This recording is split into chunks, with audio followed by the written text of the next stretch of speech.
Nikhil Nikhil sir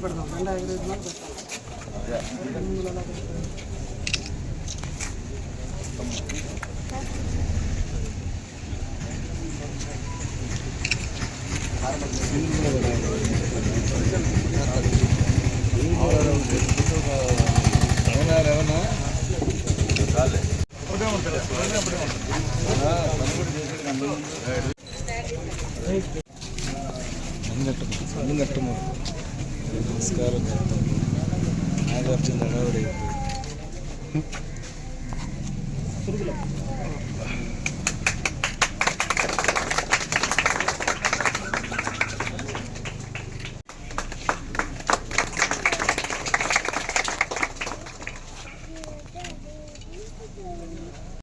వెనక్కి పదండి.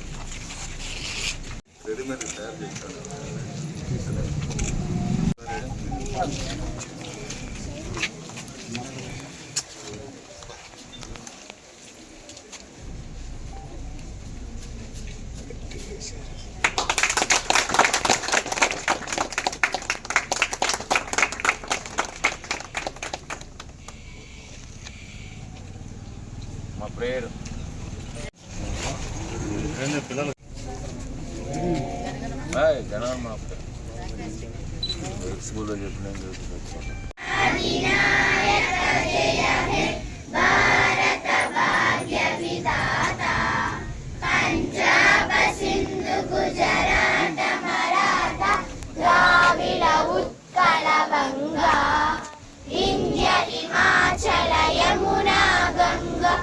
जलधि तरंगा तब शुभ नामे जागे तब शुभ आशीष मागे गाहे तब जय दादा जन गण मंगलदायक जय हे भारत भाग्य विधाता जय हे जय हे जय हे जय जय जय जय हे जय हे వెనకబెట్టి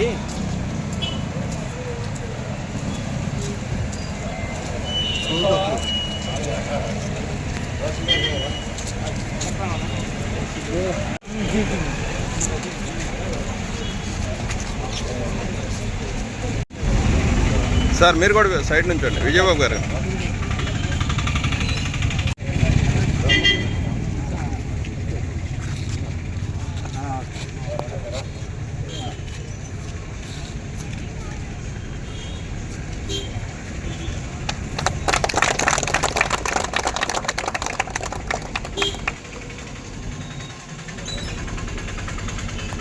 సారాలు అందిస్తూ రైతుల వెన్నంటి ఉండే మన నాయకులకు కూడా స్వాతంత్ర దినోత్సవ శుభాకాంక్షలు మరియు అభినందనలు తెలియజేస్తూ భవిష్యత్తు కాలంలో కూడా మంచి నాయకుల్ని ఎన్నుకున్నట్లయితే ఇదే విధమైన సంతోషాలు దగ్గరగా ఉంటాయి అనేది తెలియజేస్తూ నాయకులు కేశవరావు గారిని మాట్లాడాల్సిన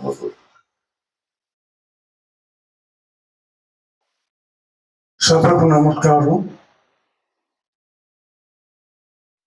మన ప్రభుత్వం ముఖ్యంగా చంద్రబాబు గారి నాయకత్వాన మన శాసనసభ్యులు ఆనందబాబు గారు, సోదరులు జొన్నలగడ్డ విజయబాబు గారు,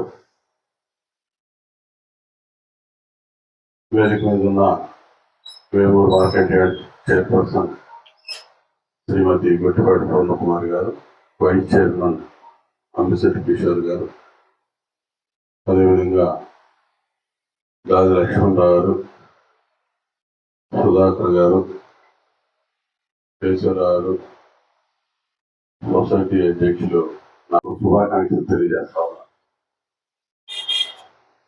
మనం రొటీన్గా రాజకీయ పార్టీ ఒక వ్యవస్థగా రెగ్యులర్గా పార్టీ మీటింగులు మాట్లాడుకోవటాలు ఇవన్నీ మాకు అలవాటు. స్వాతంత్ర దినోత్సవం ఆ పేరు, ఆ మాట, ఆ దినం గుర్తు చేసుకుంటేనే ఒక రకమైన ఇన్స్పిరేషన్, రోమాలు లెక్కబడుతున్నటువంటి అనుభూతి కలిగింది. ఇక్కడ ఉన్న వాళ్ళు ఎవరు కూడా స్వాతంత్రానికి ముందు పరిస్థితులు తెలిసిన వాళ్ళు ఇక్కడ బహుశా ఎవరో లేవనుకుంటా.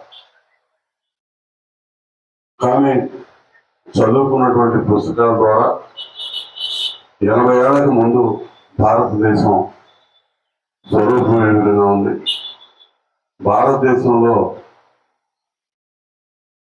సొంత జాతీయులుగా, సొంత దేశస్తులుగా ఆ రోజున మనం పడేటటువంటి కష్టాలు, ఒక బానిసలుగా పరాయ దేశస్తుల నీళ్ళలో ఏ విధంగా కష్టాలు అనుభవించామనేది తెలుసుకుంటే ఒకసారి బాధ కలిగింది, ఒళ్ళు ఎదుర్కొచ్చింది, రోషం వస్తుంది.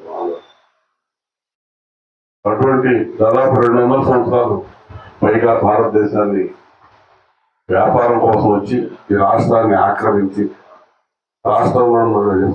దేశాన్ని ఆక్రమించి, దేశంలో ఉన్న సంపదత పొందగొట్టి, వర్గ వైషమ్యాలు దెబ్బకొట్టి అనేక రకాలుగా పడ్డటువంటి ఇబ్బందులు చరిత్రలో వెళ్తే మనకు తెలుస్తుంది. ఆ విధంగా 200 సంవత్సరాల పైన వేళ్ళనుకున్నటువంటి రవి అస్తమించని బ్రిటిష్ సామ్రాజ్యాన్ని, ఆ సామ్రాజ్యవాదులు మన దేశం నుంచి పారదోవడానికి ఆ రోజు చేసిన ఉద్యమాలు బహుశా ప్రపంచ మానవాళి చరిత్రలోనే గొప్ప ఉద్యమాలు భారతదేశంలో జరిగింది. మహాత్మా గాంధీ గారి నేతృత్వంలో అహింసా మార్గంలో ఉద్యమాలు చేయటం అనేది రొటీన్గా చూస్తానమాట. కానీ ఒక రక్తం కూడా తినకుండా, ఎక్కడ హింస ప్రేరేపించబడకుండా అహింసాయుతంగా ఉద్యమాన్ని నడిపి, ఆ ఉద్యమం ద్వారా వారి మీద విపరీతమైన ఒత్తిడి తీసుకొచ్చి మన దేశాన్ని మనకు వదిలిపెట్టి పారిపోయే పరిస్థితులు ఆ రోజు మన నాయకులు ఎంతో మంది ప్రాణత్యాగాలు చేశారు, ఆత్మ బలిదానాలు చేశారు, వారికి ఉన్న సర్వస్వం పోగొట్టుకున్నారు. ఎన్ని పోయినా స్వాతంత్రం నా జన్మ హక్కు అని చెప్పి ఆ రోజున రకరకాల పోరాటాలు చేసి మనకి స్వాతంత్ర ఫలాన్ని మనకు అందించినటువంటి ఆ పోరాట యోధుల్ని మనం గుర్తుంచుకోవాల్సిన అవసరం ఉంది, స్మరించుకోవాల్సిన అవసరం ఉంది. భావి తరాలకి వారి యొక్క చరిత్రని పదే పదే మననం చేసుకోవడానికి విడమర్చి చెప్పాల్సిన బాధ్యత మనందరి మీద ఉందని చెప్పి ఈ సందర్భంగా తెలియజేస్తా ఉన్నాం. 1947లో భారతదేశాన్ని మనం వదిలిపెట్టి సర్వసత్తాక రాజ్యంగా మన పరిపాలన మనం చేసుకోవడానికి మనకు వదిలేసి బ్రిటిష్ వాడు వెళ్ళిపోతే, మరి ఆ రోజు 60 కోట్ల మంది భారతీయులు, ఈ రోజు 140 కోట్ల పైగా ప్రజానీకం, కోటాను కోట్ల ప్రజలు, అనేక రకాల జాతులు, కులాలు, మతాలు, వర్గాలు, ప్రాంతాలు, ఇటువంటి సమ్మిళితమైనటువంటి దేశం ప్రపంచంలో ఎక్కడ ఉండదు. భారతదేశంలోనే ఇవన్నీ రకరకాల మనస్తత్వాలు కానీ, జాతులు కానీ, కులాలు కానీ, మతాలు కానీ, భాషలు కానీ ఇవన్నీ ఉంటాయి. ఇటువంటి వ్యవస్థలో మరి అందరినీ ఒక తాటి మీద తీసుకొచ్చి అందరూ సోదర స్వభావంతో, సోదర భావంతో కలిసిమెలిసి జీవించే విధంగా భిన్నత్వంలో ఏకత్వం కలిగినటువంటి ప్రజల్ని ఒక తాటి మీద తీసుకురావడానికి ఆ రోజు నుంచి ఈ రోజు నుంచి 80 ఏళ్ళు ఇవాళ మనందరూ కూడా ఈ విధంగా మీరెవరు, నేనెవరు, ఇంకోరెవరు, ఎవరైనా అందరూ వీఆర్ ద పీపుల్, అందరం భారతీయులు అనే ఒక ఆలోచనతో ముందుకు పోవడానికి రాజ్యాంగం కల్పించినటువంటి ప్రేరణే, మనకు అందించినటువంటి రాజ్యాంగాన్ని అందించినటువంటి పెద్దలు బాబాసాహెబ్ అంబేద్కర్ గారు కానీ, ఆ రోజున ఉన్నటువంటి రాజ్యాంగ పరిషత్ సభ్యులు కానీ ప్రధానమైన కారణం. ఆ రాజ్యాంగ విలువలు ఆ విధంగా ఉండబట్టే ఈరోజు ఎన్నో వచ్చినాయి. చిన్న చిన్న మనతో పాటు స్వాతంత్రం సిద్ధించిన దేశాలు చాలా ఉన్నాయి, అన్ని అప్రాకృతం అయిపోయినాయి, రకరకాల చీలికలు అయిపోయినాయి. నిత్యం అసమ్మతి, అసంతృప్తి, నిత్యం పోరాటాలు, అక్కడ ఎప్పుడు ఏదో ఒక గొడవలు ఉంటానే ఉంటాయి. ప్రజాస్వామ్యం అనేది ఎక్కడ కూడా సక్రమంగా పక్కన బంగ్లాదేశ్ తీసుకోండి, పాకిస్తాన్ తీసుకోండి, అనేక దేశాలు, ఇండోనేషియా గారి ఎన్ని దేశాలు చూసినా కూడా ప్రజాస్వామ్యం మచ్చుకు కాంటారు. కానీ భారతదేశంలో ఇన్ని కులాలు, మతాలు, వర్గాలు, వైషమ్యాలు ఎన్నున్నా అందరినీ ఒకటి మీద తీసుకొచ్చి ప్రజాస్వామ్యం ప్రపంచంలో అతిపెద్ద ప్రజాస్వామ్య దేశంగా మారగలుగుతుంది ఈ భారతదేశం అంటే దానికి మన రాజ్యాంగం యొక్క గొప్పతనం అని చెప్పి ఈ సందర్భంగా మీకు తెలియజేస్తూ అటువంటి రాజ్యాంగాన్ని అందించినటువంటి రాజ్యాంగ నిర్మాతని స్వాతంత్రాన్ని మనకు అందించడానికి త్యాగాలు చేసి అసూలు బాసినటువంటి మరి పెద్దలు అమరవీరులందరూ కూడా హృదయపూర్వక నివాళులు అర్పిస్తూ ఈ స్వాతంత్ర దినోత్సవ సందర్భంగా రాబోయే రోజుల్లో ఎప్పుడు ఈ రోజుకి ఈ రోజు ఆలోచన కాదు, విజనరీ ముఖ్యమంత్రి చంద్రబాబు నాయుడు గారు ఈ రాష్ట్రంలో ఇవాళ పరిపాలన 80వ స్వాతంత్ర దినం మనం జరుపుకుంటా ఉన్నాం. 100 సంవత్సరాలు 2047 ఏ విధంగా ఉండాలని చెప్పి పునాదులు ఈ రోజు నుంచి గతంలో కూడా అధికారంలో ఉన్నప్పుడు చంద్రబాబు నాయుడు గారు ఇదే విధమైన పునాదులు వేశారు. 2020 అంటే నవ్వారు. ఆయన 1995లో అధికారంలో ముఖ్యమంత్రిగా వచ్చి 2020 10 సంవత్సరాల తర్వాత ఆంధ్రప్రదేశ్ రాష్ట్రం ఎలా ఉండాలని ఒక విజన్ తో ముందుకు పోతుంటే 2020 అంటాడని 5 ఏళ్ల ఇప్పుడు ఎందుకు ఏనుకన్నారు. కానీ ఆయన ఏదైతే తలంచాడో ఏదైతే పునాదులు నిర్మాణం చేశాడో అంతకంటే మించి అభివృద్ధి సాధించాం 2020 వచ్చేసరికి. ఈ రోజు 2026 లో 2047 అంటే కొంతమంది నవ్వే వ్యక్తులు ఉన్నారు. కానీ 100 సంవత్సరాల భారతదేశ స్వాతంత్రం వచ్చే సంవత్సరం 2047కి స్వర్ణాంధ్ర దిశగా ముందుకు అడుగులు వేస్తూ మనందరినీ వేస్తున్నటువంటి ముఖ్యమంత్రి చంద్రబాబు నాయుడు గారి బాటలో మనందరం నడవాలి. ఈ దేశానికి స్వాతంత్రం సిద్ధించిన ఫలాలు ప్రతి ఒక్కరికి కింద స్థాయి అట్టడుగు స్థాయి వరకు కూడా చేరే విధంగా మనందరం ఒక బాధ్యత కలిగినటువంటి తెలుగుదేశం పార్టీ కార్యకర్తలుగా మనందరం నిత్యం ఆ పని చేసే దానిలో చిత్తశుద్ధితో ఉండాలని చెప్పి సందర్భంగా అదే మనం స్వాతంత్ర పోరాట వీరులకు మనం ఇచ్చే నివాళులు అవుతుంది తెలియజేస్తూ ప్రతి ఒక్కరికి పేరు పేరున స్వాతంత్ర దినోత్సవం 50వ స్వాతంత్ర దినోత్సవం శుభాకాంక్షలు తెలియజేస్తూ సెలవు తీసుకుంటాము. తెలుగుదేశం పుట్టినప్పటి నుంచి ఇప్పటి వరకు కూడా తెలుగుదేశంలోనే కొనసాగుతున్న కేశవరావు గారికి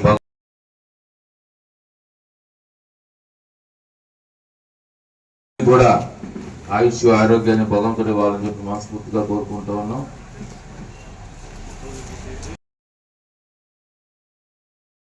ఆయుష్ ఆరోగ్యంతో కాపాడాలని చెప్పి కోరుకుంటూ స్వీట్ బాక్స్ అమ్మా. నెక్స్ట్ నిరంతరం తప్పించేటటువంటి వ్యక్తులందరికీ కూడా ఆయుష్ ఆరోగ్యాన్ని భగవంతుడు ప్రసాదించాలని చెప్పి కోరు.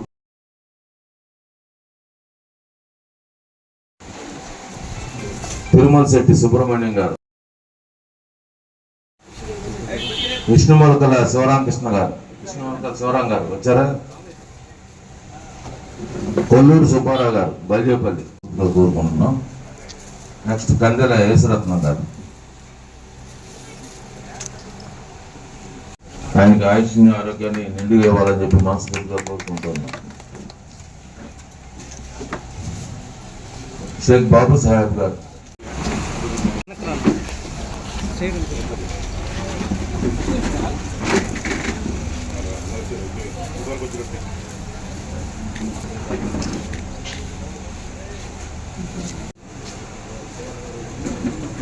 ఎస్సీ నాయకులు ఎలమాటి గంటయ్య గారు భావిస్తా ఉన్నా. వారికి భగవంతుడు నిండు ఆయుష్ ఇవ్వాలని చెప్పి కోరుకుంటున్నాం.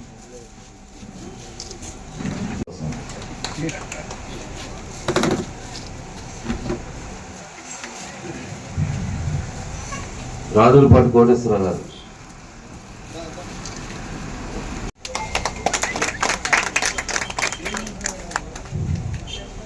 గంటా బాబురావు గారు కోరుకుంటా ఉన్నాం.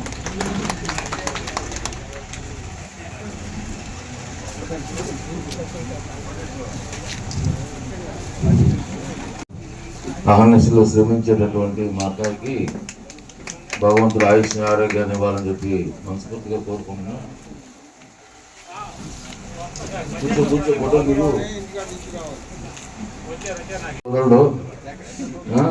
ఎక్కడ పోగురా ఉన్నా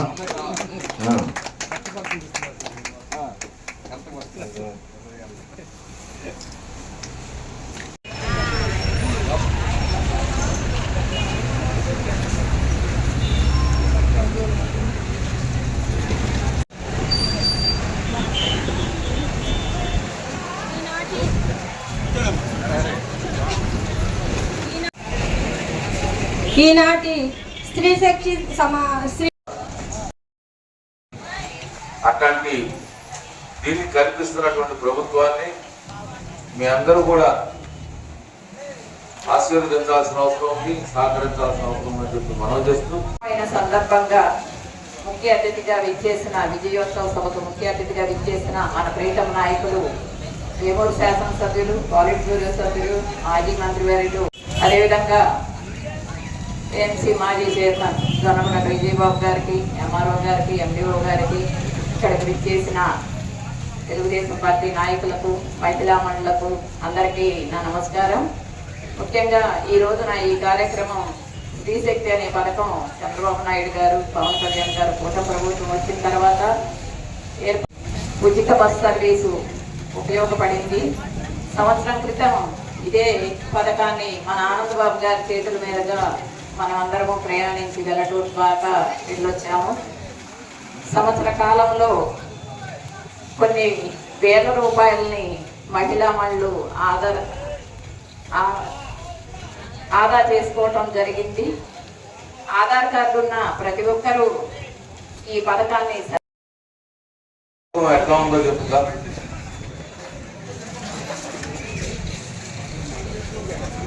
బస్సులో మాట్లాడుతుంది కానీ అంట ఉన్నాను. బస్సు ఎక్కినాక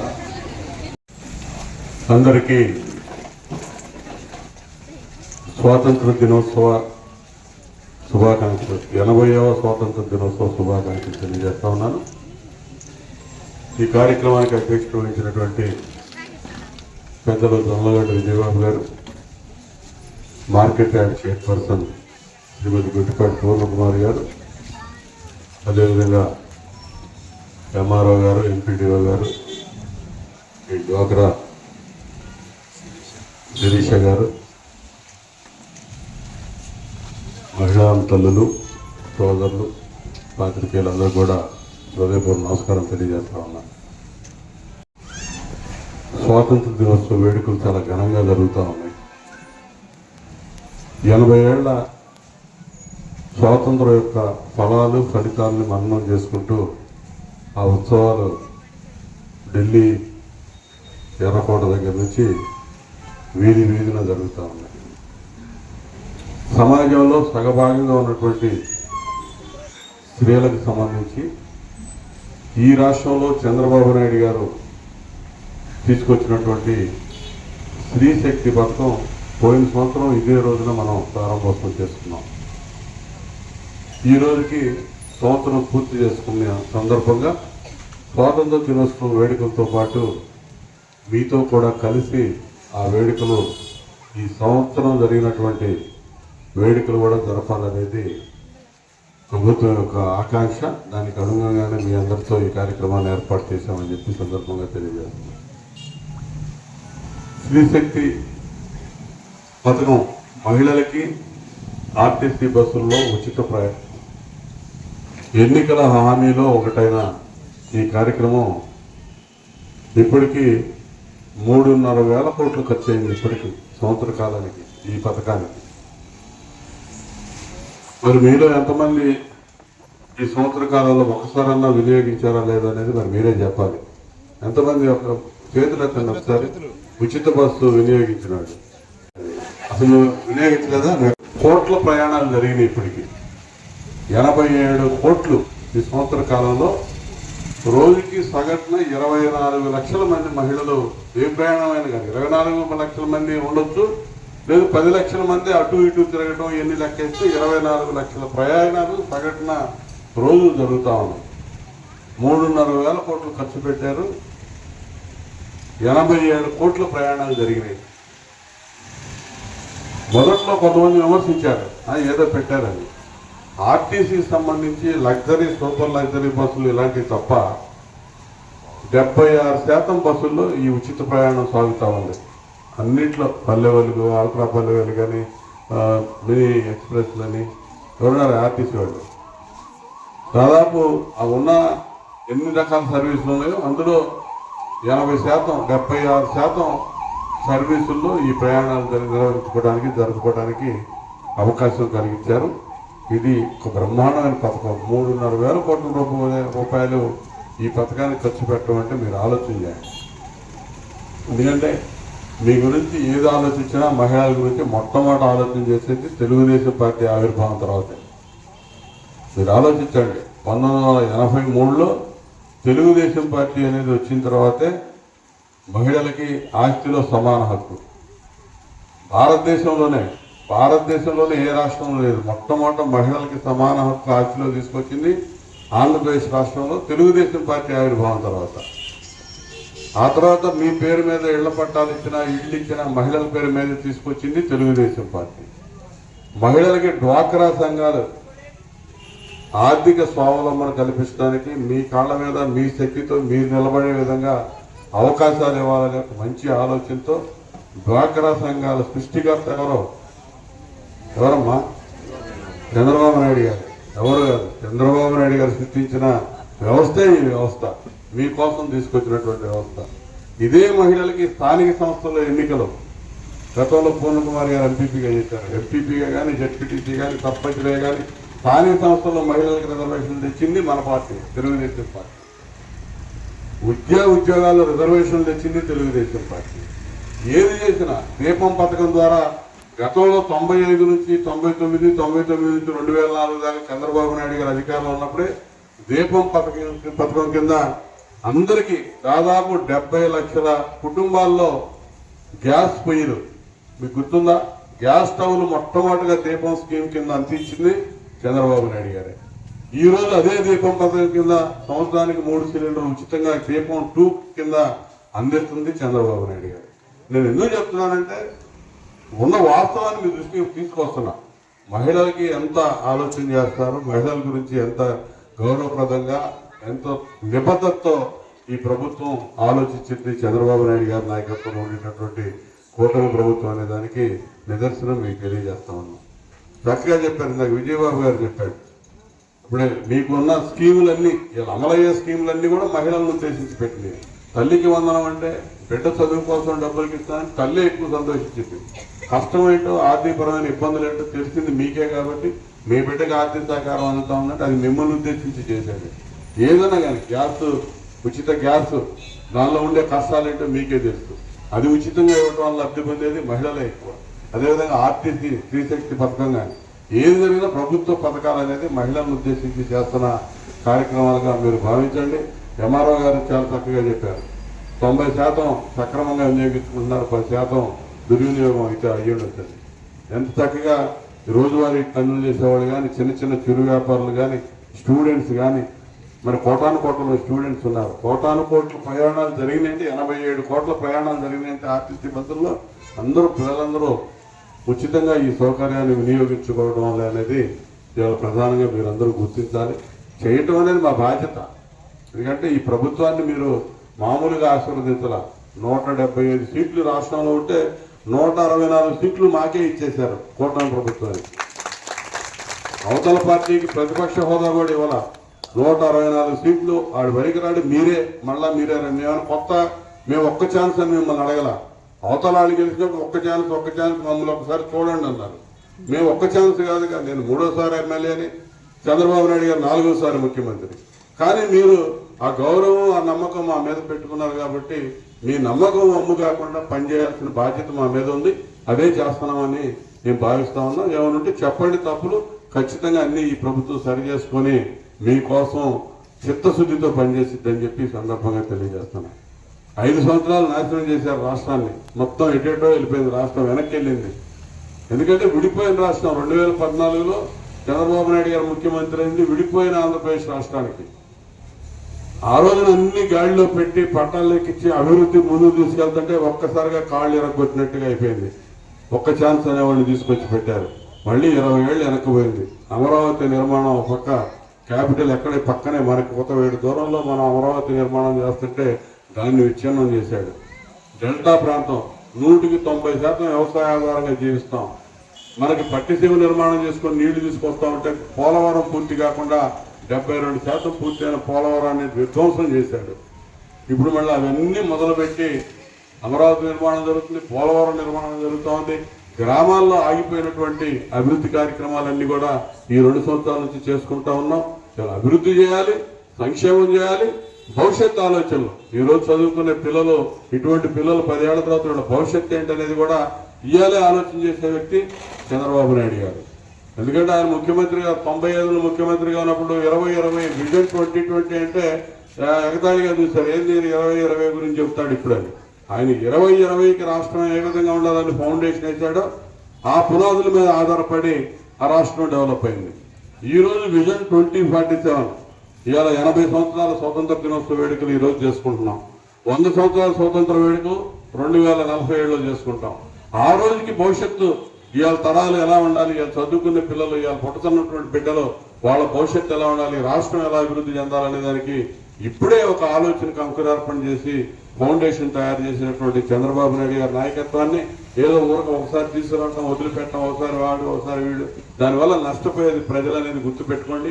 ప్రభుత్వం, రాష్ట్రం, ప్రజల భవిష్యత్తు, పిల్లల భవిష్యత్తు నష్టపోకుండా ఉండాలంటే ఒకవైపు మీరు అంటిపెట్టుకొని మీరు ఆశీర్వదించండి, వెన్నంటి ఉండండి. మీకేం కావాలో నిర్మోహమాటంగా అడిగి మీరు ఈ ప్రభుత్వంతో పనులు చేయించుకోవాలని చెప్పి ఈ సందర్భంగా తెలియజేస్తూ, ఎందుకంటే ముఖ్యంగా ఇంతకుముందు కూడా చెప్పాను, సగం మీరే సమాజంలో. కాబట్టి ఏది అటు ఇటు తారుమారవ్వాలన్నా మీ చేతుల్లోనే ఉంది.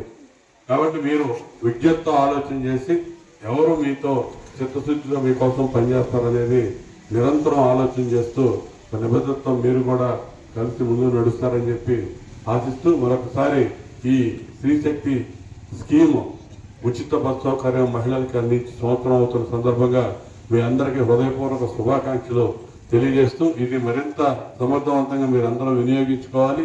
ఇంకా ఇలాంటి కార్యక్రమాలు మహిళలకు సంబంధించి ప్రభుత్వం రాబోయే రోజుల్లో ప్రోత్సాహకరంగా ముందుకు పోవడానికి మీరందరూ కూడా వెన్నంటి నిలబడి ప్రోత్సహిస్తూ ముందుకు నడిపించాలి ప్రభుత్వాన్ని అని చెప్పి కోరుతూ మరొకసారి స్వాతంత్ర దినోత్సవ శుభాకాంక్షలు తెలియజేస్తూ సెలవు తీసుకుంటా ఉన్నాం.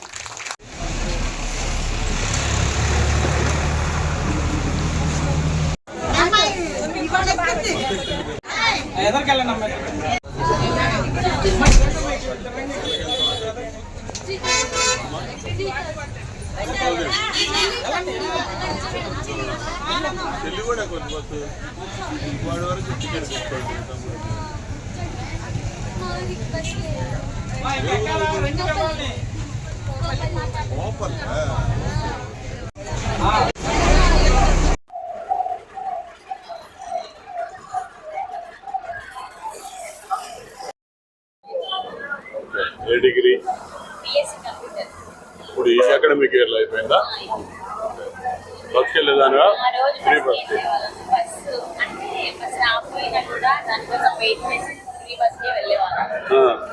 సో అలా మాకు చాలా సేఫ్గా అనిపించింది. సో కొన్ని టైమ్స్ కూడా చాలా అంటే మరీ లేనప్పుడు కూడా ఫ్రీ బస్ పెట్టారు. మేమందరం అట్లా మాకు చాలా మంచిగా అనిపించింది. నీతో పాటు వచ్చే వాళ్ళు ఇంకా కొలీగ్ స్టూడెంట్ కాకుండా మిగతా వాళ్ళు ఎలా, వాళ్ళ ఫీలింగ్ ఎలా ఉండేది? వాళ్ళకి ఇంకా బాగుంటుంది అనుకుంటా. స్టూడెంట్స్ కంటే ఇటు పాస్ ఫెసిలిటీ ఉండేది అంతకుముందు, ఆ పాస్ కూడా అవసరం లేకుండా చేసేవాళ్ళు. అవసరం లేదు.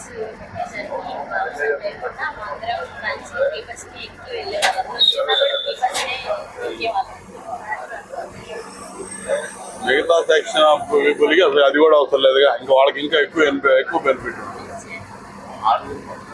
ఏం చేయాలనుకుంటున్నాను నెక్స్ట్? ఏ ఊరు? హెల్ప్ చేయగలుగుతావా?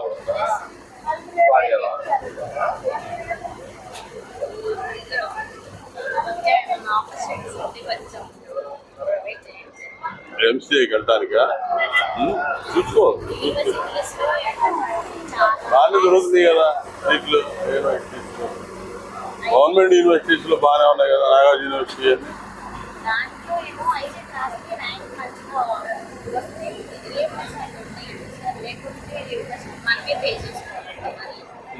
రాసావా నువ్వు? రాలేదా సీట్లు?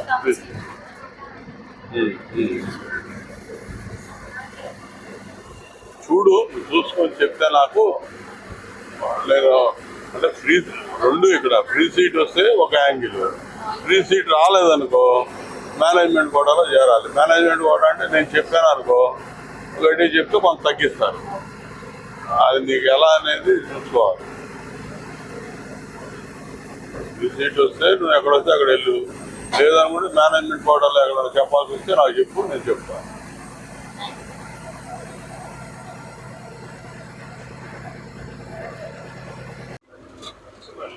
అందరికీ నమస్కారం అండి. మాకు స్త్రీశక్తి పథకం చాలా ఉపయోగకరంగా ఉంది. మా పిల్లలిద్దరికి తల్లికి వందనం పడింది. మళ్ళీ గ్యాస్ డబ్బులు కూడా మాకు పడినాయి. మాకు డ్వాక్రా ద్వారా కూడా చాలా ఉపయోగకరంగా ఉంది. మా సంఘంలో చాలామంది డ్వాక్రాని సక్రమంగా ఉపయోగించుకుంటూ చంద్రబాబు నాయుడు గారికి ధన్యవాదాలు. అలాగే నక్క ఆనందబాబు గారికి కూడా హృదయపూర్వకంగా ధన్యవాదాలు తెలియజేస్తున్నాను. విజయవాడ అని గుంటూరు అని చాలా బాగా వెళ్తున్నారు. బస్సు బాగా ఉపయోగపడుతుంది. పిల్లలు కూడా ఇక్కడి నుంచి స్కూల్కి వెళ్ళటానికి కానీ అన్ని విషయాల్లో బాగా ఉపయోగకరంగాను బాగా ఉపయోగించుకుంటున్నారు. మా బాబుకి మండే వస్తాయి సార్ 7 years. నేను అంతకుముందు అమ్మఒడి పడదేమో అనుకున్నాను, కానీ చంద్రబాబు నాయుడు గారు నాయకత్వంలో నాకు మా బాబుకి 7 years రాకుండానే అమ్మఒడి పడింది sir. I'm so excited. Thank you sir. Thank you CM గారు.